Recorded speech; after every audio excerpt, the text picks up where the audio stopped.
Europe 1. Le grand direct de la santé avec aujourd'hui Natacha Harry, vétérinaire, Elisabeth Assayag de la rédaction d'Europe 1, le docteur Sidney Oana, chirurgien esthétique, et le docteur Gérald Kierzek. Entre 2 et 3 millions de Français vivraient dans des zones où il manque de soignants, de structures médicales. Alors quelles sont les solutions quand le premier médecin se trouve à plus d'une demi-heure de route? On va en parler avec vous, docteur Gérald Kierzek, vous êtes urgentiste. Un désert médical, concrètement, c'est quoi ? Un désert médical, c'est un endroit où il n'y a pas de médecin. Généralement, médecin traitant, c'est-à-dire médecin généraliste, mais ça peut concerner aussi les spécialistes. Et le ministère de la Santé le définit si le nombre de médecins est inférieur à la densité médicale, le nombre de médecins est inférieur à plus de 30% par rapport à la moyenne nationale. Or, la moyenne nationale pour les médecins généralistes, c'est 82 médecins pour 100 000 habitants. Donc, quand on est en dessous, et il y a beaucoup de régions où on est vraiment en dessous, et c'est pas forcément, quand je disais en introduction, c'est pas forcément sur les idées reçues dans les zones de campagne, on a l'impression que c'est en ruralité. Oui, c'est vrai en ruralité parce que les zones rurales se dépeuplent, et bien les médecins aussi se dépeuplent, partent à la retraite parce que la moyenne d'âge est plutôt élevée en France. Mais parmi les idées reçues, c'est de dire qu'il n'y a pas qu'en campagne, et le premier désert médical, c'est la région parisienne par exemple. Ah bon ? Oui, la région parisienne avec un département extrêmement sinistré, la Seine-Saint-Denis, où on se retrouve avec 58 médecins généralistes pour 100 000 habitants, avec des départs à la retraite ou des départs volontaires avant même la retraite qui ne sont pas remplacés, qui ne trouvent pas de jeunes médecins pour s'installer. Donc le premier désert, alors il y a différentes raisons. La première raison, quand vous êtes en campagne isolée, il n'y a plus de service public, forcément le médecin qui arrive, qui est un jeune médecin, qui a l'habitude de travailler en équipe, il ne va pas se retrouver isolé, sa femme ne va pas forcément travailler, sa femme ou son mari d'ailleurs, parce qu'il y a de plus en plus de femmes qui sont médecins, donc le conjoint ne va pas trouver d'emploi, il n'y a plus forcément d'école, bref, c'est une désertification un peu générale qui fait que la désertification médicale, elle vient après la désertification tout court. Et puis dans les régions comme la Seine-Saint-Denis ou la région parisienne, il y a plusieurs problèmes, il y a des problèmes de sécurité bien sûr pour les médecins, on sait qu'il y a des problèmes d'agression et que les jeunes médecins n'ont pas forcément, et ça va de pair avec la féminisation. Moi je comprends mes consoeurs qui n'ont pas envie d'aller dans des endroits où il y a des visites à effectuer à domicile et qu'il y a des craintes pour leur sécurité. Et puis à Paris intramuros, vous avez des problèmes d'installation pour des raisons de loyer. Les loyers immobiliers sont extrêmement chers, donc du coup avec des consultations qui sont bloquées à 23 € pour les médecins généralistes, on peut comprendre que la pérennité financière de leur structure, et c'est de la médecine libérale, n'est pas assurable dans Paris intramuros. Donc il y a un certain nombre de mesures, notamment la mairie de Paris qui permet d'offrir des locaux, d'offrir des conditions d'exercice ou d'installation pour essayer de donner un coup de pouce. Mais en tout cas, voilà un peu les raisons de ces déserts médicaux. Mais ça veut dire qu'il y a des risques quand même quand on est patient à vivre dans un désert médical. Est-ce qu'on met en jeu notre vie ?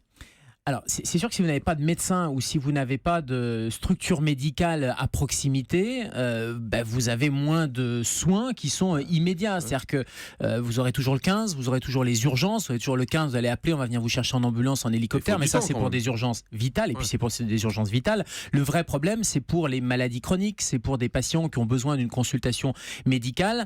Alors, si c'est vital, encore une fois, on a un système qui est plutôt pas mal fait avec le 15, 24 heures sur 24, 365 jours par an, vous avez un médecin au bout du fil. Mais tout ce qui est suivi, prévention, vaccination, consultation médecine générale, c'est-à-dire la base, eh bien ça va être plus compliqué, surtout si vous êtes âgé, surtout si vous n'avez pas de voiture, vous ne pouvez pas vous déplacer, parce qu'il va falloir trouver d'autres moyens de pouvoir regagner le médecin un peu plus loin. Et parfois, il y a simplement l'hôpital. L'autre problème du désert médical, c'est qu'il y a les médecins généralistes, il y a les médecins spécialistes où on a du mal à en trouver. Quand on voit les délais pour trouver un ophtalmologiste, un gynécologue, donc ça ne concerne pas que le premier recours, mais aussi le second recours de médecine spécialisée. Et même l'hôpital, quand on voit dans certains endroits des hôpitaux de proximité avec un petit service d'urgence, mais ça dépannait, ça permettait d'avoir une consultation, même si c'était pas forcément du recours de l'urgence, même cet hôpital va fermer, et donc du coup vous vous retrouvez vraiment dans des zones où, à part le 15, il n'y a pas grand chose, et le 15 qui est fait pour de l'urgence vitale est en train de dévier progressivement de ses missions premières, avec des temps de décrocher du téléphone qui sont extrêmement longs, et des patients qui se retrouvent parfois pour un conseil ou pour une urgence avec des délais qui sont plus longs qu'ailleurs sur le territoire. Mais est-ce qu'on ne pourrait pas, par exemple, forcer les médecins à s'installer dans des zones de désert médical ? Alors ça, c'est la grande question. Depuis des années, certains politiques proposent la coercition, c'est-à-dire d'obliger les médecins à s'installer. Enfin, il faut être sérieux, on ne va pas obliger les médecins à s'installer. C'est de la médecine aider, en tout cas, libérale. Alors, donner plus d'aide, peut-être augmenter les consultations dans ces déserts médicaux. C'est deux choses différentes entre la coercition et donner des incitations. Moi qui ai travaillé au Canada, il y a des mécanismes incitatifs qui fonctionnent. Mais non, mais ça fonctionne. C'est bon, ça va. Pourquoi au Canada, Frimer? Je travaille au Canada. Où il faisait très froid fois, il y avait des zones où personne ne voulait aller, sauf qu'en début de carrière, il y avait des primes à l'installation. Et ces primes à l'installation permettaient aux jeunes d'aller faire un petit pécule, de monter dans ces zones un peu plus reculées, à condition de pouvoir redescendre. Quand je dis monter et redescendre, ça veut dire pouvoir se réinstaller dans une zone plus agréable, plus confortable dans un deuxième temps. Mais ça, c'est de l'incitation. Or, on sait qu'à la fac de médecine, ces mécanismes incitatifs, alors, il y a certaines bourses qui existent, des conseils généraux, des conseils départementaux qui donnent des bourses ou des contrats d'emploi de service public, c'est-à-dire que l'étudiant est aidé pendant ses études financièrement par une bourse financière en échange d'un temps d'installation ou d'une installation dans la région qui est un peu un désert médical.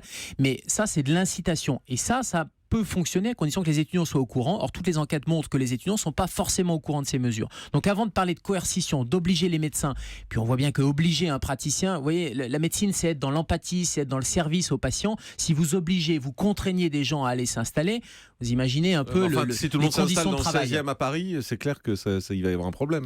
Oui, mais les gens ne s'installent pas dans le 16e à Paris d'ailleurs, parce que dans le 16e à Paris, les loyers sont extrêmement chers. Alors, c'est vrai qu'on a un problème de répartition sur le territoire, on a un problème de répartition entre public et privé, et on a un problème de répartition entre médecine générale et spécialité, et même au sein des spécialités, ça, c'est pas régulé. En revanche, quand on dit, et ça, c'est une autre idée reçue aussi qu'il faut balayer, on dit on manque de médecins. On n'a jamais eu autant de médecins en France. On a un peu plus de 215 000 médecins en France inscrits au Conseil de l'Ordre, pas installés, mais inscrits au Conseil de l'Ordre. Donc, c'est une densité médicale qui est une des plus élevées d'Europe. Le problème, c'est effectivement cette mauvaise répartition. Alors, il y a d'autres solutions. Il y a les maisons de santé. C'est vrai que les jeunes médecins ne veulent plus s'installer seuls, isolés, de manière un peu artisanale. Donc, les maisons de santé qui sont un moyen de regrouper différents professionnels, médecins, paramédicaux, parce qu'il n'y a pas que les médecins, il y a les infirmières, il y a souvent la pharmacie qui est au même endroit. Alors, donc la pharmacie, c'est important parce qu'il n'y en a pas également dans les villages, les pharmacies. Alors, les pharmacies, il y a une meilleure répartition des pharmacies. Pourquoi ? Parce qu'il y a une obligation pour les pharmaciens d'avoir une pharmacie pour 2500 habitants, une espèce de quorum d'installation.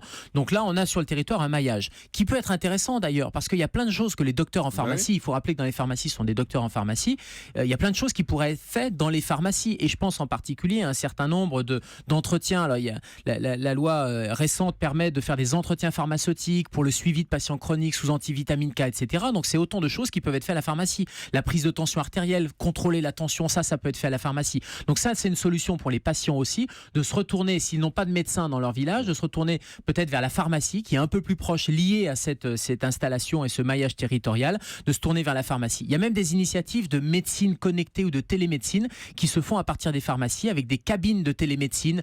Alors, moi, je ne crois pas à la santé connectée qui va remplacer le médecin. Ça veut dire quoi ? C'est des caméras et on parle à une caméra et le médecin est à distance. Ouais, c'est une cabine. Alors, c'est pas que des caméras. Ça peut être des caméras et ça, c'est des initiatives qui existent. C'est en partenariat avec les hôpitaux. Donc, vous rentrez et il y a un premier interrogatoire qui est fait par le pharmacien ou par l'infirmière ou éventuellement par un médecin de premier recours. Et si vous n'avez pas accès au spécialiste, le spécialiste est à distance et donc c'est une téléconsultation. C'est pas de la télémédecine, c'est une téléconsultation. C'est même prévu par le Conseil de l'Ordre, mais ça permet d'avoir un spécialiste à distance sans avoir à se déplacer. Vous vous sentez capable de faire un diagnostic comme ça à travers la télé ? C'est une visioconférence, c'est-à-dire que si vous avez un professionnel qui permet de vous donner un certain nombre d'éléments, par exemple la tension artérielle, d'ausculter le patient, pourquoi pas, à condition qu'on lui ait appris, de prendre le pouls, de prendre un certain nombre de constantes cliniques, plus vous avez le patient en face de vous, vous pouvez l'interroger, c'est une téléconsultation avec une visioconférence, donc pourquoi pas. L'autre chose qui peut se faire, c'est que des praticiens spécialistes peuvent se déplacer, c'est-à-dire plutôt que ce soit le patient qui se déplace dans le centre hospitalier à 50 km et c'est parfois compliqué, c'est les spécialistes qui peuvent faire ce qu'on appelle des consultations avancées et qui peuvent venir. Mais ça, c'est un changement des mentalités là aussi, c'est-à-dire que c'est plus le patient qui se déplace vers le médecin, mais c'est le médecin qui se déplace vers le patient. On entend beaucoup parler, on voit des reportages sur ça à la télé, sur des médecins étrangers qui viennent s'installer en France dans les déserts médicaux. Alors, ça coûte très cher. Ça coûte très cher pour les municipalités parce qu'elles font appel à des cabinets de recrutement, j'allais dire des officines quasiment de recrutement qui prennent des commissions extrêmement élevées avec des médecins, souvent des médecins roumains qui effectivement dans leur pays, c'est des salaires qui sont misérables. Donc du coup, ils viennent s'installer. Il y a plusieurs problèmes quand même. Le premier problème, c'est que c'est un problème de barrière linguistique. La barrière de la langue, c'est un vrai problème. Il n'y a pas que la barrière de la langue, il y a aussi le niveau médical. C'est vrai que le niveau de formation n'est pas toujours le même que le standard médical en France. Ça veut dire qu'ils sont moins bons ? Ça veut dire qu'il y a parfois des problèmes de technologie et que vous avez des médecins qui viennent de l'Europe de l'Est et qui ne connaissaient pas forcément l'IRM. Donc comment voulez-vous que ces médecins-là puissent avoir le même niveau médical et prescrire à bon escient ? Donc ça entraîne, et ça toutes les études le montrent, des surprescriptions d'examens complémentaires ou des surprescriptions médicamenteuses. Elisabeth Assayag. Mais ce type de médecin ne passe pas d'équivalence en arrivant en France pour exercer ? C'est l'Union européenne, donc on a l'équivalence. Donc il y a un test qui est passé, c'est pas un test, c'est un entretien qui est réalisé par le Conseil de l'Ordre, mais c'est essentiellement sur le niveau de le langage, le niveau linguistique, et pas forcément sur le niveau médical. Quand c'est l'Union européenne, c'est le principe de Schengen et la libre circulation. Donc on est avec des praticiens qui peuvent s'installer là et là. Et puis l'autre problème, c'est que vous avez quand même des endroits en Roumanie où les médecins, il n'y en a plus. Donc ils se retrouvent, on est en train de transférer le problème de désert médical de la France, où on arrive à repeupler à peu près, et on est en train de désertifier la Roumanie. L'autre chose, c'est que l'expérience montre que ces médecins ne restent pas forcément, parce que problème d'adaptation, problème culturel. Donc les mairies déboursent énormément d'argent pour finalement pas grand-chose, parce que le médecin ne reste pas. Alors après, il y a d'autres mesures. Le ministère de la Santé a mis en place un certain nombre d'autres mesures. Et puis on peut imaginer que des transferts de compétences sur les infirmières, par exemple. Allez, Jean-Marc, je reparle du Canada. Il y a des infirmières qui s'appellent des infirmières praticiennes, et qui sont un peu le niveau intermédiaire entre infirmières et médecins, et ça permet de déléguer un certain nombre de choses. Vous avez fait combien de temps au Canada? J'ai fait plus d'un an au Canada. C'était bien? Ah oui, c'est génial. Bon, j'étais pas dans un désert médical, parce que j'étais à Toronto. J'étais en pleine effectivement, oui, ça va. ville. Je faisais de la recherche. Vous faisiez quoi, de la recherche? La recherche sur d'urgence et de la médecine d'urgence. Sur le consentement et l'information en médecine d'urgence. D'accord. On va tout savoir sur la vie du docteur Kierzek. Pour la vie privée, c'est pendant la pub. À tout de suite sur Europe. Jean-Marc Morandini sur Europe 1.